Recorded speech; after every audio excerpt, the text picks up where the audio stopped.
to talk about his legacy and what a lot of persons did not know about Christian Chukwu, especially looking at his 8 days when he was playing football. He is the programs manager of Wazobia FM Port Harcourt. China Cherry joins us this morning. Good morning to you, China. Good to have you join us on at this time in Nigeria. We're looking at a sad story. I mean, one thing that is inevitable is the time to give birth and time to die.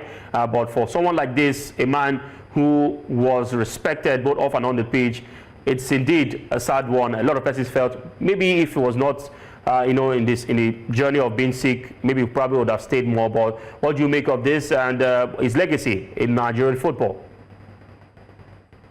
Yes, just like you said, we are all going to die eventually. When great men pass on, people remember, especially for the great things they did. We can't stop talking about Christian Chukwu's legacy. Now, between when he quit Rangers in 1984 and when he was assistant coach at the Golden Eagles in 1985, Chukwu was actually head coach of a team called Assessor Warriors. Assessor meaning Anambra State Environmental Sanitation Authority Warriors. He was head coach of that team before he now joined the under-16 team in 1985. Now, the first time I met Chukwu was in 2002. I heard about him as a child growing up, when our elder wanted to play football. Because of watching the 1980 AFCON, they took names of those players. Oh, I'm maybe Christian Chukwu, I'm Maolo Kala, I'm this, I'm that. That was when I first heard about him. I didn't watch the 1980 AFCON until, a bit after that. But I met him for the first time in 2002 in Aba. Then in 2003 in Aba, then he was the Super Eagles coach, and whenever Aimba played on the continent, they would invite him. And I met him at his team at his hotel, and he was always soft-spoken, right? He would try to crack a joke here and there, and he was just he's just someone you would like to sit in a room with. Once I spoke with Stephen Keshi when he was Super Eagles coach, and Keshi said something. Keshi said in his own words, he said, "They underrate Chukwu because he no play for Europe." He said he took time to watch the AFCON in 76 and 78. And what Chukwu did for Nigeria was no different from what Franz Beckenbauer did for Germany. But he said the only thing was that Chukwu never got to play in Europe. So that was a great man in every respect. As a footballer, as a human being, as an elder statesman, he was one I loved to sit with and talk to. And that was the Chukwu I knew. Too bad. We live, we learn, we earn, we die.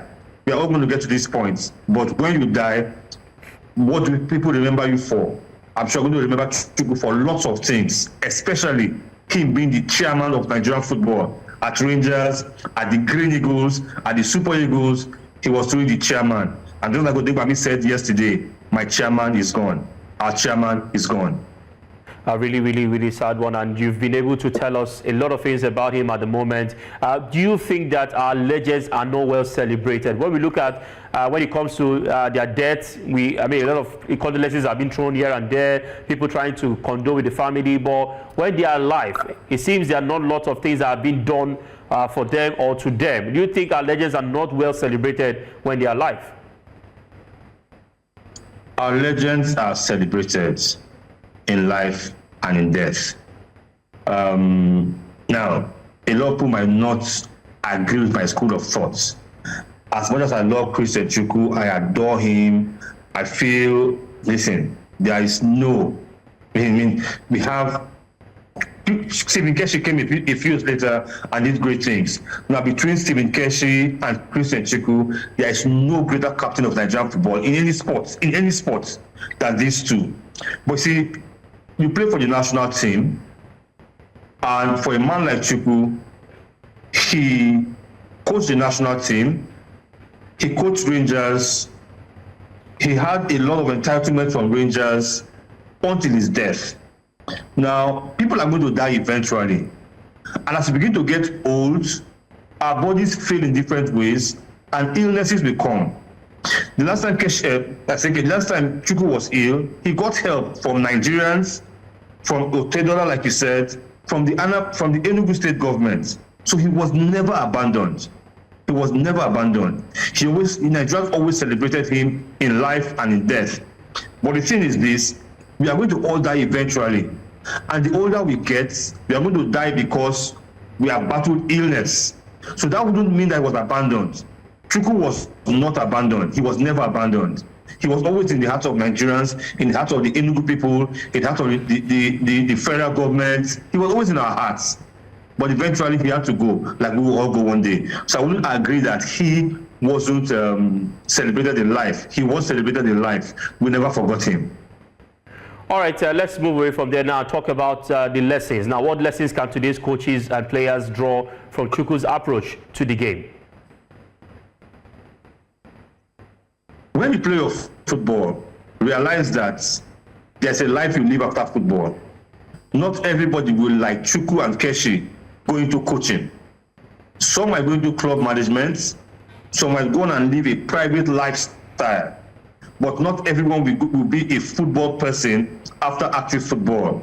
So the question we should be asking is, what legacy have I left in my profession? As a footballer, as a broadcaster, as a teacher, as a doctor, what legacy did I leave when I was in active service? That's a good question for all of us, because we will all stop what we are doing. We will all stop talking on radio, talking on TV, writing stories. At a point, we'll stop. What legacy do we leave behind, and will it be enough to take us onto our graves? That's a good lesson we should learn from this. Okay, and before I let you go, China Cheru, what do you think needs to be done to preserve and celebrate the legacy of football legends like him, and also Charles Bassi, who also passed on yesterday? And today's game, we have an Oriental derby between Enugu Rangers and Heartland FC. A game, perhaps, if he was still alive, might have also attended. What do you think can be done after he's gone? Do you think it should be immortalized, or do you think something should be named after him, or what do you think can be done to honor him? Listen, for the Enugu people, they have always appreciated Chukwu. They have always. Enugu and Rangers is like a spiritual thing for Enugu people. So I don't doubt in my heart that today, during that game, we are going to see how they will come out for the late Christian Chukwu. About immortalizing him, I shouldn't be the one suggesting, but there are lots of ways you can immortalize him. You can name a part of the stadium after him, the Christian Chukwu stand. That can be done. You can have a statue right there in front of the stadium for him, because, like I said, for Rangers, there's no greater captain than Chukwu. There are lots of ways, but it's not my place to advise them on what to do, but there are lots of ways they can immortalize him, a lot of things they can do for his memory to last for a long time. For Charles Bassi, it's unfortunate that Charles Bassi had to pass on the same day as Christian Chukwu, because we'll all be talking about Chukwu. We'll all be talking about Chukwu, and if you will remember Charles Bassi, he was not one of the more recognized players of that AFCON 1980 team. He was not, but he was part of the team regardless. He played his football regardless. He also coached. Now, and he had been ill for a long time. I remember an accident he had sometime in 1986 while with BCC Lions of Boko, which affected his spinal cord. And ever since 86, he has not been the same person. Sometime in 2019, Charles Bassi cried out. He said, "I'm dying slowly." He actually cried out, "I'm dying slowly." I don't know how much help he got, but he has eventually passed on. Like I said, it's unfortunate for him. He passed on the same day as a more recognized person than he, a person that more Nigerians know than they know him. So most of the focus will be on Christian Chukwu and not Charles Bassi. But they are both human beings. They are both Nigerians. They are both legends. And we should remember both of them. But for Charles Bassi, I will leave it for the Akwa Ibom state governments to do their best to remember their own person, Charles Bassi.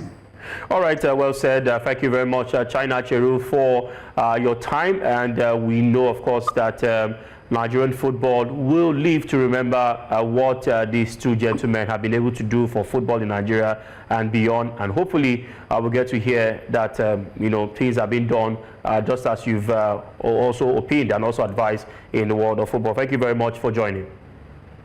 The pleasure is mine. Jaku, manager or chairman of Enugu Rangers, joins us this morning. Good morning to you, Amobi Jaku. Thank you very much for joining us at a short notice. We know you are very busy, but you are able to join us. We had China Cheru, who also spoke about the life and legacy of chairman himself. That's Christian Chukwu. I would like to ask, what is the mood like in Enugu following the passing of the legend, Christian Chukwu? Yeah, the mood is sober.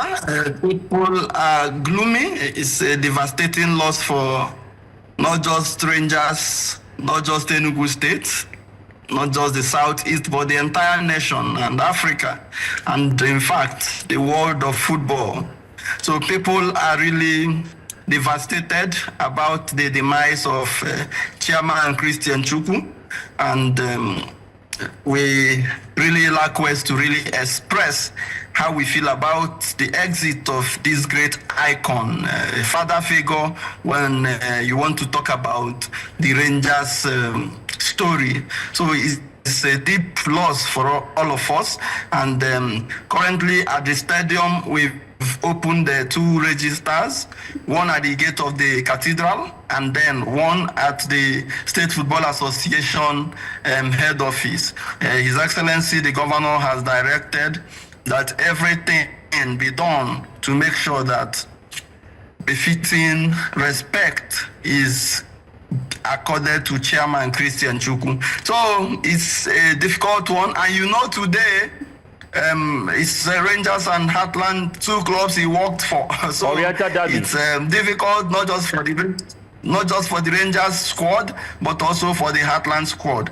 A minute silence will be observed, but again, at the 74th minute of today's game, we will give a standing applause for Chairman Christian Chukwu. All right. I mean, you've just given us what your club and the both sides are hoping to do to honor legend Christian Chukwu. But before we let you go, I'd like to ask, what was it like working directly with Christian Chukwu, both on and off the pitch? And what legacies can the current players or coaches pick from the life of the chairman himself? Yeah, chairman was a very humble person, very quiet. His disposition is always quiet. And I think I'm very privileged because I was among those who spent time with him in his last days. The things he said, the things he spoke to me about, how happy he was to see the Rangers were on the continent last year, how happy he was to see all the developmental programs at Rangers. So he sounded very, very excited, very happy. And his life legacy is one that cannot be forgotten. A humble man, a legend through and through, a true icon of our club. He has taught us a lesson in humility, because when you look at what he has achieved in the world of football, you will see that indeed he was a humble person, because you could always access him. I worked for him as team manager, and now as the CEO, I used to go for daily advice from him, and I can tell you for free, Chairman Christian Chukwu's legacy will be a story that will be told from generation to generation. All right, thank you very much. I want to allow you to go back. I know you're preparing for the game, and you had to join, the show just to quickly tell us what is happening right now in Enugu. Thank you very much, and we hope that the families will be able to bear this great loss. And we say rest in peace, Christian Chukwu, the chairman himself.